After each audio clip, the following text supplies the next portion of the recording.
इस वीडियो को देखने के बाद आप समझ पाएंगे कि आलस्य क्या है, यह कैसे पैदा होता है और इसे कैसे खत्म किया जा सकता है।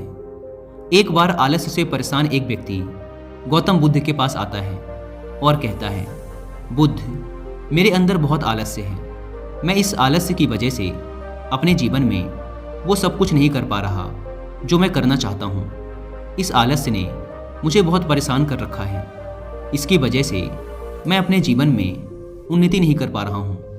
कृपया आप मुझे इस आलस्य से छुटकारा पाने का कोई तरीका बताएं।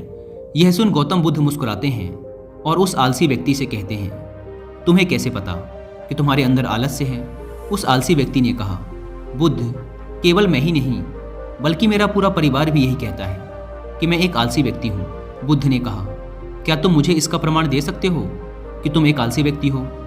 उस आलसी व्यक्ति ने कहा, जी बुद्ध, मैं दे सकता हूँ। बुद्ध ने कहा, फिर प्रमाण दो।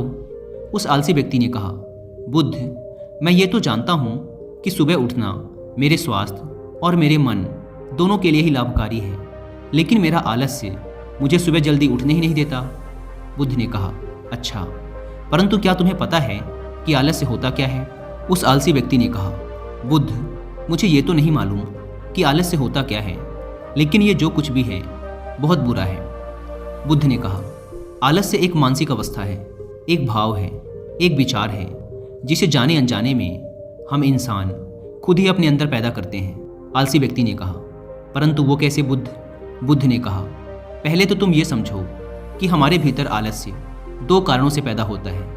पहला कारण है शारीरिक और दूसरा कारण है मानसिक। शारीरिक आलस्य का पहला कारण है भोजन। जब हम कोई ऐसा भोजन ग्रहण करते हैं जिसमें खुद कोई जीवन नहीं है, तो ये भोजन हमारे शरीर के लिए बोझ बन जाता है और फिर यह हमारे अंदर आलस्य पैदा करता है, क्योंकि हमारा शरीर भोजन से मिलने वाली ऊर्जा के सहारे चलता है और फिर हम इसे जैसा भोजन देते हैं वैसे ही ऊर्जा हमारे शरीर को भी प्राप्त होती है। इसलिए अगर तुम आलस्य से बचना चाहते हो तो आसानी से पचने वाले और सीधे प्राकृतिक से प्राप्त होने वाले भोज्य पदार्थों को अपने भोजन में शामिल कर दो। शरीर के स्तर पर आलस्य का दूसरा कारण है गलत तरीके से चलना, गलत तरीके से बैठना और गलत तरीके से लेटना। गौतम बुद्ध ने आश्रम के भिक्षुओं की तरफ इशारा करते हुए उस आलसी व्यक्ति से कहा, अगर तुम ध्यान से देखो तो तुम्हें आश्रम के इन भिक्षुओं के चलने, बैठने और लेटने की अवस्थाओं में एक विशेष प्रकार का संतुलन नजर आएगा। जब ये चलते हैं तो इनके पैरों के बीच एक तालमेल होता है। जब ये बैठते हैं तो इनकी रीढ़ की हड्डी एकदम सीधी होती है और गर्दन थोड़ी सी ऊपर होती है, और जब ये लेटते हैं तो इनका शरीर एकदम शिथिल होता है। इनके शरीर के किसी भी अंग पर कोई तनाव नहीं होता, जिसके कारण ये एक गहरी और आरामदायक नींद ले पाते हैं। उस आलसी व्यक्ति ने पूछा, बुद्ध, क्या पर्याप्त नींद लेना भी उतना ही जरूरी है?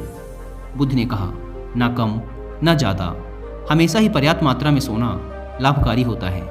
अगर तुम आज रात पर्याप्त नींद नहीं लेते तो तुम्हारा कल का पूरा दिन थकान और आलस से भरा होगा, इसलिए पर्याप्त नींद भी उतनी ही जरूरी है। आलसी व्यक्ति ने कहा, हाँ बुद्ध, ये तो मैंने भी महसूस किया है। बुद्ध ने कहा, शरीर के स्तर पर आलस्य का तीसरा कारण है सुबह जल्दी ना उठना। यह सुन उस आलसी व्यक्ति ने कहा, हाँ बुद्ध, मैं तो सुबह जल्दी उठ ही नहीं पाता हूँ। बुद्ध ने कहा, तुम सुबह जल्दी तब उठ पाओगे जब तुम रात में जल्दी सोओगे। बुद्ध ने आश्रम के भिक्षुओं की तरफ इशारा करते हुए कहा, इन भिक्षुओं को देखो, इन्होंने रात्रि में अपने सोने का एक निश्चित समय निर्धारित कर रखा है और यही कारण है कि ये रोज प्रातःकाल जल्दी उठने में सक्षम हो पाते हैं। हर एक बौद्ध भिक्षु को अनुशासन का पालन करना होता है और यही अनुशासन इनके जीवन में संतुलन लाता है। कुछ लोग अनुशासन को एक बंधन समझते हैं। उन्हें लगता है कि अनुशासन उन्हें बांधता है, लेकिन सच्चाई ये है कि अनुशासन हमें बांधता नहीं बल्कि स्वतंत्र करता है। इसलिए अगर तुम शारीरिक स्तर पर आलस्य से छुटकारा पाना चाहते हो तो खुद को अनुशासन में ढालो, एक निश्चित दिनचर्या का पालन करो। उस आलसी व्यक्ति ने कहा, लेकिन बुद्ध, शुरुआत कहाँ से करें? सही तरह का भोजन करने से, सही तरह से बैठने, लेटने और चलने से, या फिर सुबह जल्दी उठने से? बुद्ध ने कहा, शुरुआत अभी से करो। जो भी तुम इस समय कर रहे हो उसे पूरे ध्यान से करो। पहले तुम मन के स्तर पर आलस्य को समझो, लेकिन उससे पहले दोस्तों, अगर आप भी काम को टालने की आदत से परेशान हैं या फिर आलस्य की वजह से आप लाइफ में वो अचीव नहीं कर पा रहे जो आप पाना चाहते हैं, तो कुछ ऐसी बुक्स मैं आपके साथ रिकमेंड करूंगा जो आपकी हेल्प करेंगी आपके पॉजिटिव माइंडसेट को डेवलप करने में, जिससे आप आज के काम को आज ही करें, कल पर ना टालें। तो जो पहली बुक है उसका नाम है ईट दैट फ्रॉग, यानी सबसे मुश्किल काम सबसे पहले। ब्रायन ट्रेसी द्वारा लिखी यह बुक आपको सिखाएगी कि अगर आप अपने दिन का सबसे मुश्किल काम सबसे पहले कर लेते हैं तो आपका बाकी का दिन बहुत अच्छे से गुजरता है। अगर आप सुबह जल्दी ना उठने की वजह से परेशान रहते हैं और आप सुबह जल्दी उठना चाहते हैं तो इस आदत को डेवलप करने में आपकी हेल्प करेगी रॉबिन शर्मा द्वारा लिखी यह बुक जिसका नाम है 5 AM क्लब। एक तीसरी बुक है जिसका नाम है द पावर ऑफ हैबिट। इस बुक को पढ़ने के बाद आपका माइंडसेट एकदम बदल जाएगा और आप जान पाएंगे कि आज के काम को आज ही करने की एक छोटी सी हैबिट आपके लाइफ को कितना आसान बना देगी। अगर आप चाहें तो इन तीनों ही बुक की हिंदी में बुक समरी भी सुन सकते हैं कुकू FM ऐप पर। कुकू FM इंडिया का leading and fastest growing audio book platform है, जहां पर आप एक बुक से भी कम की कीमत पर हजारों बुक्स को ऑडियो फॉर्मेट में सुन सकते हैं, वो भी अपनी मनपसंद लैंग्वेज में। नॉर्मली इसके 1 साल का सब्सक्रिप्शन पड़ता है 399 रुपीज़ का, लेकिन इस अम्बेडकर जयंती के अवसर पर कुकू FM के एनुअल सब्सक्रिप्शन पर 50% डिस्काउंट का ऑफर चल रहा है। इसलिए आप 1 साल का सब्सक्रिप्शन ले सकते हैं सिर्फ 199 रुपीज़ में, अगर आप यूज़ करते हैं कूपन कोड BR50। लेकिन यह कूपन कोड सिर्फ 17 अप्रैल रात 12 बजे तक ही वैलिड है। Link description and pin comment पर दी गई है, आप वहां से ऐप को डाउनलोड कर BR50 कूपन कोड का फायदा उठा सकते हैं। बुद्ध ने कहा, मन के स्तर पर आलस्य का पहला कारण है हमारी पुरानी गलत धारणाएं। जब हम किसी काम के लिए खुद को काबिल नहीं समझते तब हमारे भीतर आलस्य पैदा होता है। अगर हमारे मन ने यह विश्वास कर लिया कि पिछली बार की तरह इस बार भी मैं इस काम में असफल ही होऊंगा, तो उस काम को करने में हमें आलस्य आएगा। जबकि हम खुद को ये नहीं समझा पाते कि पिछली बार और इस बार में बहुत फर्क है। अब हम मानसिक तौर पर वो नहीं हैं जो पहले थे। हमने पिछली हार से बहुत कुछ सीखा भी है। इसलिए मानसिक आलस्य से बचने के लिए सबसे पहले खुद पर विश्वास करना सीखो। मानसिक आलस्य का दूसरा कारण है छोटी सोच वाले और आलसी व्यक्तियों का साथ करना। कई बार ऐसा होता है कि हम खुद आलसी नहीं होते, लेकिन कुछ आलसी और कामचोर लोगों के साथ रहते रहते हम खुद भी आलसी और कामचोर बन जाते हैं। यह सुन उस आलसी व्यक्ति ने कहा, हाँ बुद्ध, ये तो मैंने भी महसूस किया है। बुद्ध ने कहा, तो सबसे पहले आलसी और कामचोर लोगों की संगति में रहना छोड़ो।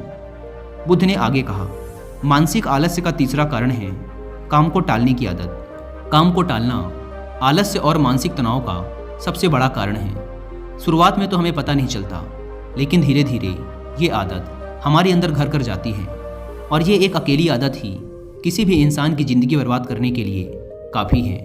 इसलिए जो काम आज किया जा सकता है उसे कल पर कभी ना टालें। बुद्ध ने कहा, मानसिक आलस्य का चौथा कारण है लक्ष्य का स्पष्ट ना होना। मान लो तुम किसी बड़े से रेगिस्तान में फंस चुके हो और तुम्हें जोरों की प्यास लगी है, तब तुम क्या करोगे? उस आलसी व्यक्ति ने कहा, मैं पानी की तलाश करूंगा। मैं कोशिश करूंगा कि जल्द से जल्द रेगिस्तान के पास वाले गांव में पहुंच जाऊं। बुद्ध ने कहा, लेकिन अगर बहुत कोशिश करने के बाद भी तुम्हें पानी ना मिले तब? उस आदमी ने कहा, मैं तब भी प्रयास करता रहूंगा, क्योंकि मेरे पास और दूसरा कोई विकल्प ही नहीं होगा। गौतम बुद्ध ने मुस्कुराते हुए कहा, इंसान को आलस्य तभी घेरता है जब उसके पास कोई स्पष्ट लक्ष्य ना हो या फिर उसके समक्ष बहुत से विकल्प उपलब्ध हों। इसलिए लक्ष्य का निश्चित होना परम आवश्यक है। अगर तुम सुबह उठकर व्यायाम नहीं कर पा रहे हो तो उसका कारण तुम्हारी नज़र का स्पष्ट ना होना है। अभी तुम भविष्य में होने वाले रोगों और उन रोगों से होने वाली पीड़ा को स्पष्ट रूप से महसूस नहीं कर पा रहे हो। बुद्ध ने आगे कहा, मन के स्तर पर आलस्य का पांचवा कारण है किसी काम को करने की कोई बड़ी वजह ना होना। मान लो तुम बहुत से कीमती गहने लेकर एक सुनसान रास्ते से गुजर रहे हो। तुम चलते चलते बहुत थक चुके हो और तुम्हारा बैठने का मन कर रहा है और तुम एक बड़े से पेड़ के नीचे आराम करने के लिए बैठ जाते हो। तुम अभी बैठे ही थे कि तुमने देखा कि दूर से कुछ डाकू तुम्हारी तरफ भागे आ रहे हैं। तो क्या ऐसी परिस्थिति में भी तुम्हारा आलस्य तुम्हें भागने से रोक सकेगा? नहीं ना। तो मेरी एक बात को समझो, तुम्हारा आलस्य केवल तुम्हें उन्हीं कामों को करने से रोक सकता है जिन्हें करने की तुम्हारे पास कोई बड़ी वजह नहीं है।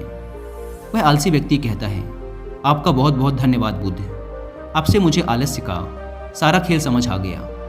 गौतम बुद्ध कहते हैं, मेरी एक बात हमेशा याद रखना, जहाँ स्पष्टता है और काम को करने की कोई बड़ी वजह है, वहाँ आलस्य हो ही नहीं सकता।